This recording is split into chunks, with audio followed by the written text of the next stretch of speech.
Olá, aqui é Pai Hermes de Xangô e mais um encontro do nosso curso de Teologia de Umbanda. Esta é a 7ª aula e o tema de hoje é Malandros e Elementais. Eu agradeço mais uma vez a sua participação. Peço que, além de assistir ao vídeo, além de assistir à aula, faça seus comentários, participe do nosso grupo temático no WhatsApp, onde compartilhamos ideias, diálogos, discussões e também alguns materiais complementares. O WhatsApp é 19 9970 64603. Este curso de Teologia de Umbanda é uma parceria entre a Tenda de Umbanda Caboclos de Bó e Zé Pilintra das Almas e o canal Saberes de Axé.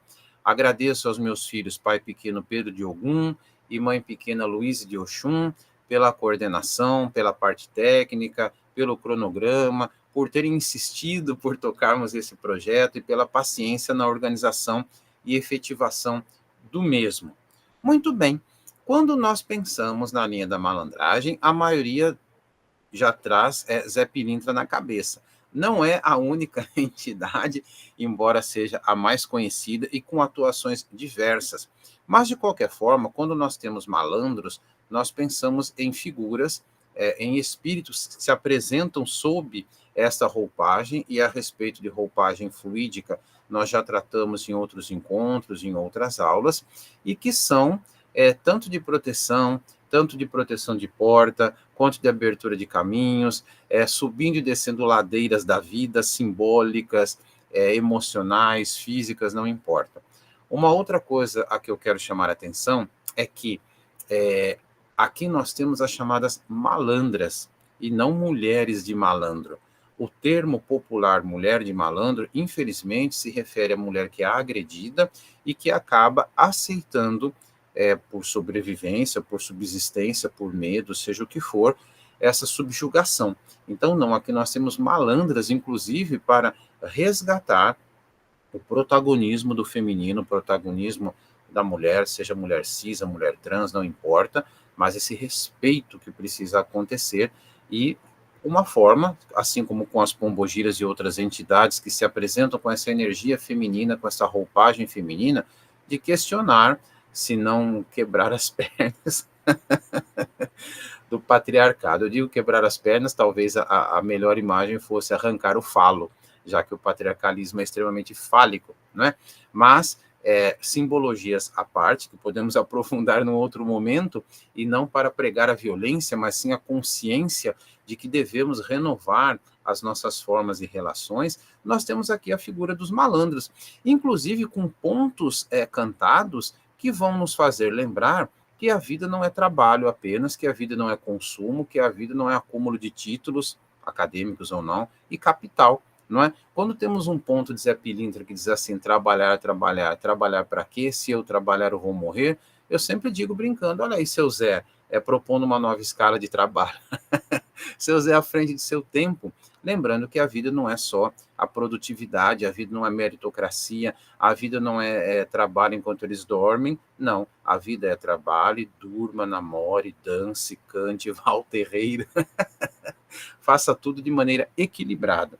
Então, essas entidades que trabalham em linhas diversas, como nós dissemos, assim como os Exus e Pombogiras, muitas vezes também tiveram uma encarnação à margem da sociedade. Repito, quando tratamos da esquerda, nem todo Exu viveu à margem da sociedade como ladrão, nem toda pombogira foi prostituta, e mesmo que tenha sido, precisamos entender sem moralismo esse conceito, essas existências, essas biografias, e como os seus aprendizados hoje no astral contribuem para favorecer o equilíbrio e a cura. Mas nós temos, assim, os malandros, de modo geral, ligados à boemia, ligados à capoeira, que até outro dia, não cito a data específica, mas era proibido por lei, assim como o candomblé, assim como a umbanda, não é? O samba, proibido por lei. Então, nós temos esse transitar à margem de tudo que é oficial, com uma sinuosidade, com um gingado que está questionando exatamente a ideia de que a vida é um caminho em linha reta e que só existe uma forma de produtividade, uma forma de relacionamento, uma forma de expressão dos afetos e do erótico. Não. E aí nós entendemos muitos mecanismos de subsistência e proteção, hoje espiritual, além dos golpes de capoeira, além dos grandes ensinos de capoeira para aprender a cair e se levantar, a própria navalha. E aí nós temos Maria Navalha, Maria Sete Navalhas, temos a navalha do seu Zé, temos aqueles ensinamentos fabulosos de que a navalha pode cortar tudo, mas não corta a seda. Então há momentos em que eu vou usar a navalha, há momentos em que eu vou usar o gingado, há momentos em que eu vou recuar para avançar. Esta malandragem, que muitos textos de Umbanda, inclusive, chamam de malandragem sadia, é o que vai nos ensinar não apenas a subsistência, a sobrevivência e a vida em plenitude. Então, os malandros e as malandras, eles trazem muitos ensinamentos nesse sentido e são muito queridos, muito amados nos terreiros, embora, infelizmente, e repito, as nossas aulas, elas não vêm com uma linearidade para falar cores específicas, fumo, etc e tal. Por quê?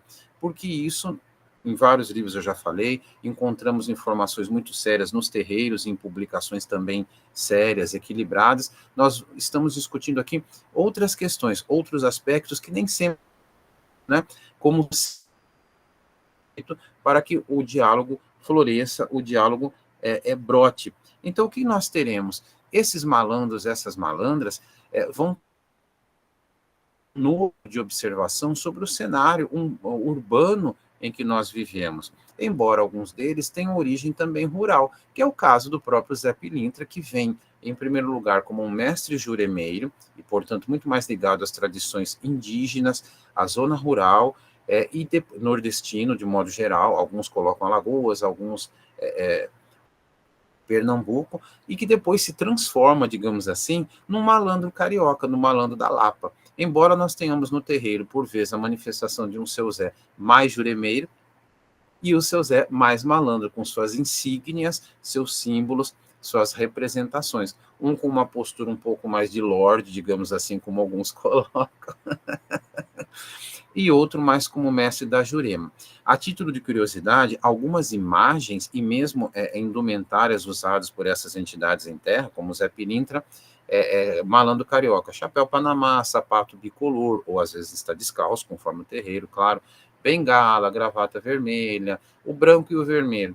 E o seu Zé, quando é mais juremeiro, geralmente, mais juremeiro, quando se apresenta muito mais próximo da Jurema, embora nos terreiros de Umbanda, geralmente com as calças até o joelho e um lenço vermelho ao pescoço, um chapéu que pode ser mais de palha, geralmente chapéu de palha mais presente, o cigarro também mais artesanal do que um charuto, que lembra muito mais algo sofisticado, ou mesmo um cachimbo fumado à forma da Jurema, como geralmente se fuma num terreiro de Jurema, no Catimbó, e outras religiões de terreiro. Então, o que vai acontecer aqui para a gente pensar?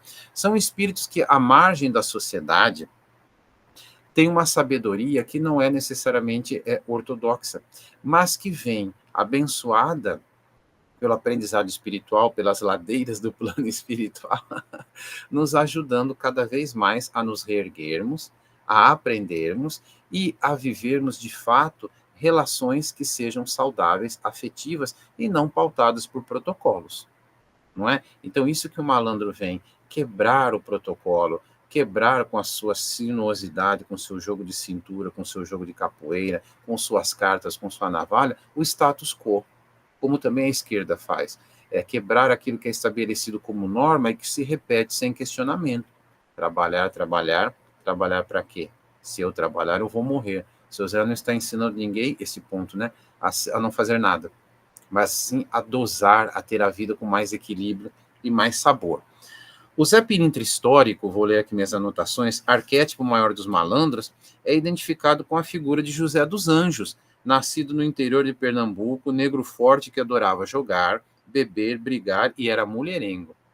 Era especialmente bondoso com as mulheres, levava o jogo a sério, mas não enganava os ingênuos, os seus parceiros, né? Chegando a dispensá-los dos jogos, perdão. Quanto aos que se pretendiam espertos, enganava-os nos dados e nas cartas, buscando sempre levar a melhor, enquanto bebia prazerosamente. Teve morte misteriosa, atribuída por muitos a uma de suas amantes, que teria sido responsável por seu envenenamento. Essa é uma das versões arquetípicas de Zé Pilintra que não corresponde necessariamente à biografia individual de cada entidade que se manifesta como Zé Pilintra. No grupo de WhatsApp eu vou colocar algumas sugestões, fica mais fácil eu colocar lá do que aqui na descrição, porque eu coloco capas de livros, eu coloco pequenos vídeos, etc, etc, fica mais fácil. Mas também aqui nos comentários, evidentemente, temos algumas orientações. Além do seu Zé, né, temos Maria do Cais, Maria Navalha, Camisa Listrada, Malandro Miguel, que é bastante conhecido, há pontos famosos dele também, Zé de Légua e tantos outros. Ao encerrar esta parte sobre os malandros, eu gostaria de lembrar aquilo que eu aprendi com o seu Zé, né? Que existe Zé Pilintra, mas também há muito Zé Pilantra por aí. Muitos terreiros em que supostamente se recebe um Zé Pilintra que vem tentar seduzir, passar a mão nas consulentes ou nas filhas da casa, etc, etc, etc. Isso não é legal. Outra questão que eu quero levantar nesta finalização. Há muitos anos eu ouvi, não sei se ainda é corrente, quando alguns irmãos espíritas, dito kardecistas, iam fazer limpezas em alguns ambientes, residências, comércio, sempre como voluntários, sempre amorosos, mas encontravam um quiumba, um espírito zombeteiro, dizia o seguinte: olha, tinha um Zé Pilintra lá, e eu sempre dizia brincando, se for Zé Pilintra, deixa lá. Que está protegendo. Então, infelizmente, o espírito zombeteiro e o quiumba são chamados, às vezes, ou eram chamados, de Zé Pilintra, o que para nós que amamos o seu Zé é uma grande sacanagem. Então, vamos retomar esse vocabulário, repensá-lo e adaptá-lo, ok? A segunda parte da nossa aula é sobre os elementais. Então, quem são os elementais? Que também são muito folclorizados, mas eles existem, vamos ver aqui. São seres que aparecem nas mais diversas culturas com características e roupagens semelhantes, aproximadas, né? Que variam bastante, claro, mas são aproximadas. Ligam-se aos 4 elementos, terra, água, ar e fogo. Daí a sua importância na Umbanda, porque a Umbanda é uma religião que trabalha com os 4 elementos e, portanto, com manipulação energética e, portanto, com magia, não é novidade, é desde o início. Inclusive, abrindo parênteses aqui, aqueles segmentos que quiseram dissociar a Umbanda da matriz afro diziam o seguinte: olha, a Umbanda traz uma magia ancestral que vem dos povos, dos hindus e dos egípcios, como se o Egito não fosse na África, né? E como se os povos africanos não tivessem magias, conhecimentos ancestrais.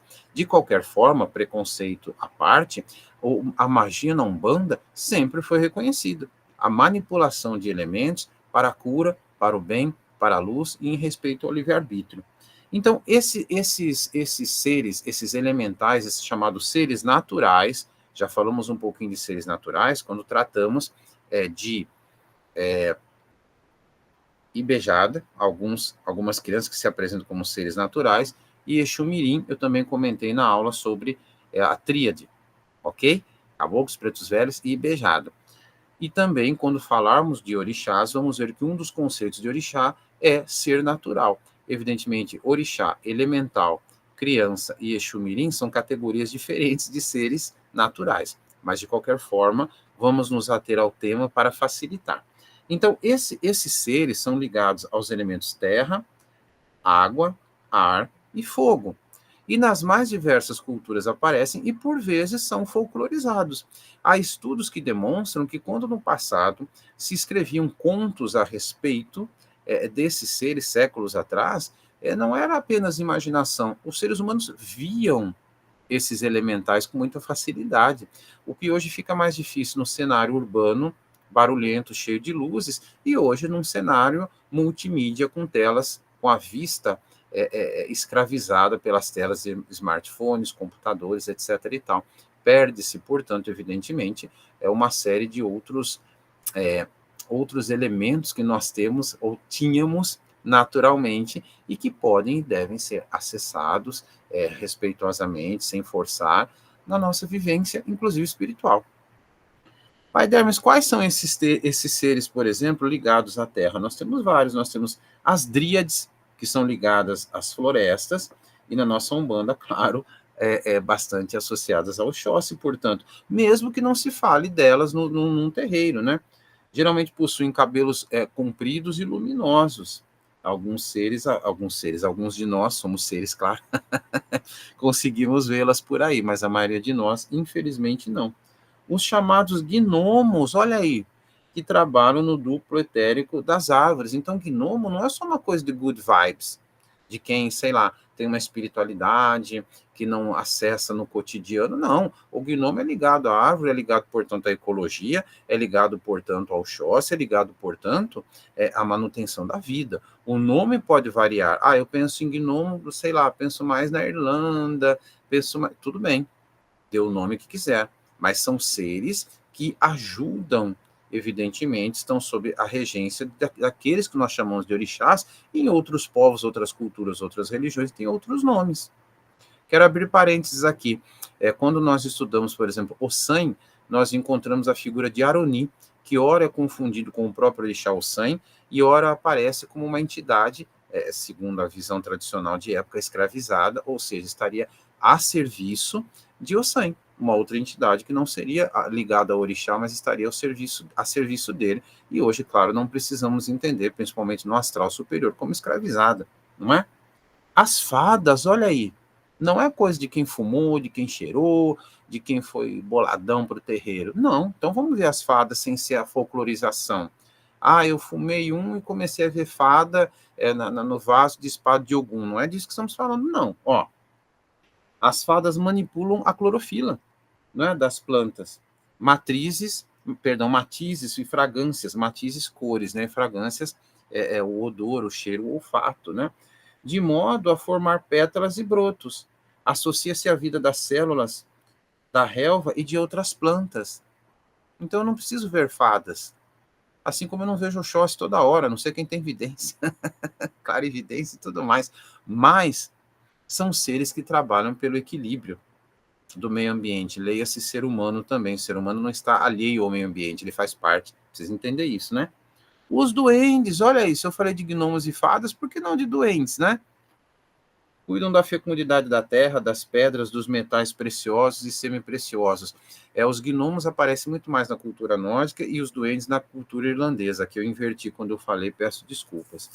E o elemento água tem também os seus elementais? Tem as sereias, que aparecem nas proximidades dos oceanos, rios e lagos, com energia e formas graciosas.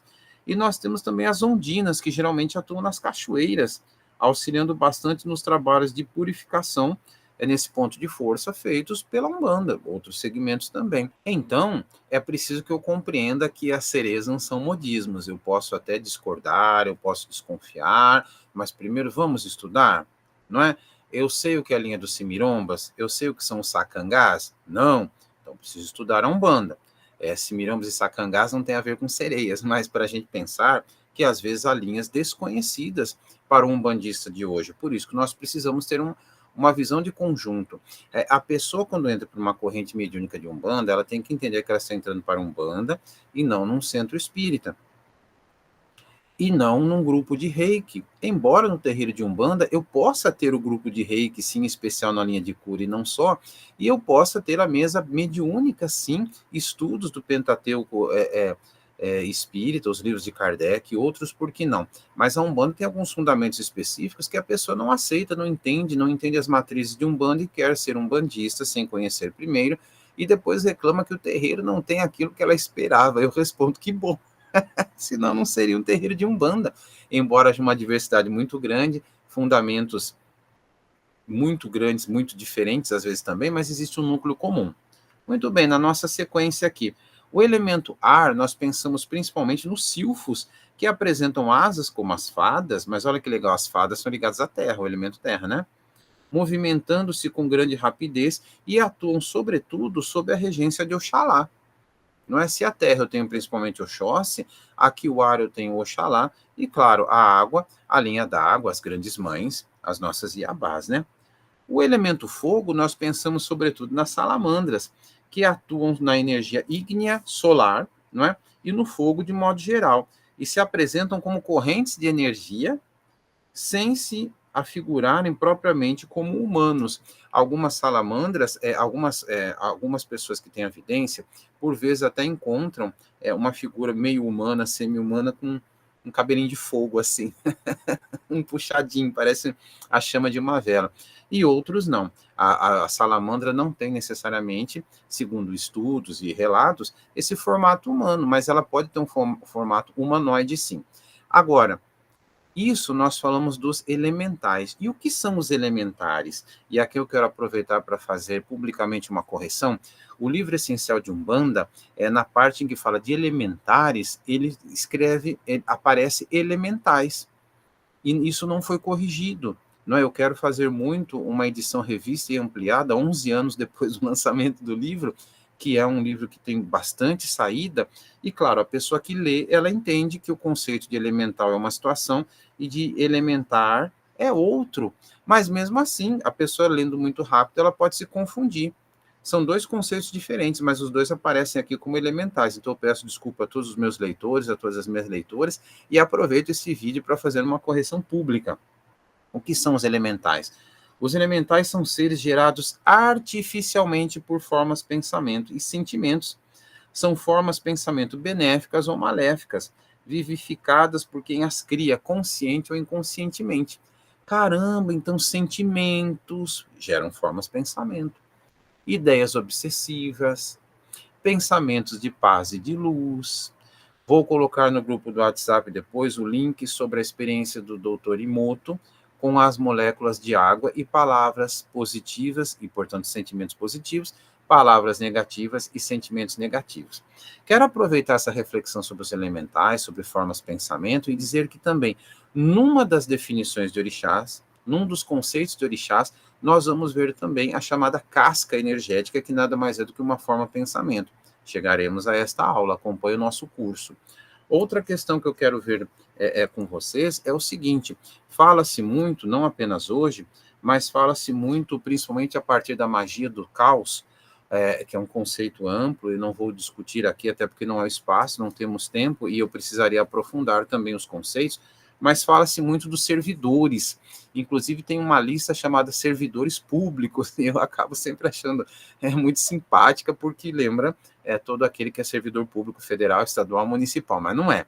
É uma outra situação.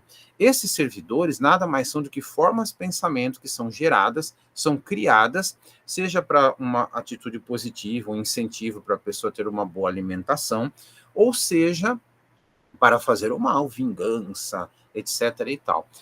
E aí nós temos que estudar muito esse aspecto, porque quando eu crio uma forma de pensamento, mesmo que positiva, isso tem um efeito sobre o ambiente, sobre a minha biografia, etc. e tal.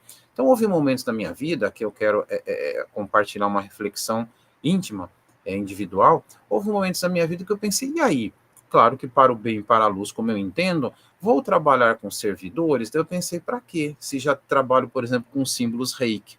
E para mim eles têm um efeito, um trabalho extremamente positivo de cura, de harmonização, etc. e tal, não é? E são criados também, existem egrégoras, os símbolos com grafias diferentes, objetivos diferentes, cores diferentes, representações diferentes, às vezes para o mesmo símbolo, mas que cumprem as suas funções, e depois outras linhagens que não apenas Nimikau Usui trazem outros símbolos, alguns até com uma contrapartida necessária numa cirurgia espiritual para compensar, como se fosse um curativo numa cirurgia, numa parte cirurgiada, né? Então, assim, eu me resolvo bem com os símbolos. E tenho, claro, como todos nós, os guias que a gente pede a eles orientação, cura, encaminhamentos, aberturas de caminho. Então, eu não trabalho nesse sentido com servidores. E certamente, se eu trabalho pedindo, orando, fazendo firmeza para orixá e para guias, existem elementais que já trabalham, que já estão nessa listagem aqui, tá? E não são, portanto, elementares. Mas ainda eu queria fazer uma parte aqui sobre a forma pensamento, tá? A forma pensamento é uma criação da mente, e quando a gente fala mente, não é só a razão, é o sentimento, né? Que possui vibração benéfica ou deletéria, depende, né? Conforme a natureza e as circunstâncias, denotando assim a força do pensamento e do sentimento dos encarnados. Ah, mas eu penso e não faz nada. Pois é, por que será que há alguns anos, agora me falta a data, me perdoem, começaram a acontecer meditações coletivas bastante fortes na cidade de Boston, com o objetivo de diminuir a criminalidade. E a criminalidade diminuiu depois que essas meditações coletivas, em espaços públicos, inclusive, aconteceram. E aí? Não tem relação? É uma simples coincidência? Não é? Por similaridade e frequência vibratórias, as formas pensamento atraem energias, entidades e outros afins que delas se alimentam. Eu quero citar uma cena do filme Nosso Lar, todo mundo conhece, que é quando o espírito André Luiz, já no astral superior, no nosso lar, no aprendizado e no trabalho, ele tem uma crise de ciúme com relação à sua, então, esposa, que tem um novo relacionamento. Ela continua encarnada e se casou com um homem que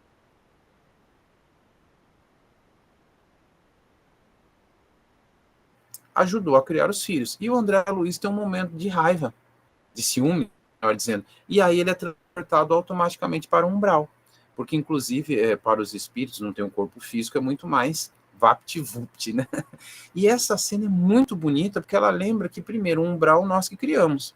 Assim como um plano superior positivo, seja agora ou seja no nosso desencarne. Eu vou estar conforme a minha vibração. E claro que ela pode melhorar ou piorar, ou estacionar. É um outro tema. Mas enfim. Mas foi assim muito interessante, automático. Quer dizer, aí ele percebeu, caramba, eu estou todo enlameado aqui de novo no umbral por conta do meu pensamento, por conta da minha atitude. E para não parar aqui, acredito que todos viram o filme, eu não quero dar spoiler, mas enfim, deixa eu terminar a história com spoiler e tudo. Ele depois volta, assim, se compreende e energiza a água, fluidifica a água, para então o atual marido de sua antiga esposa, né, quando encarnado, beber essa água, ter uma cura, ter uma noite mais tranquila, e vai se recuperando, né, não vem a falecer, não vem a óbito e continua encarnado.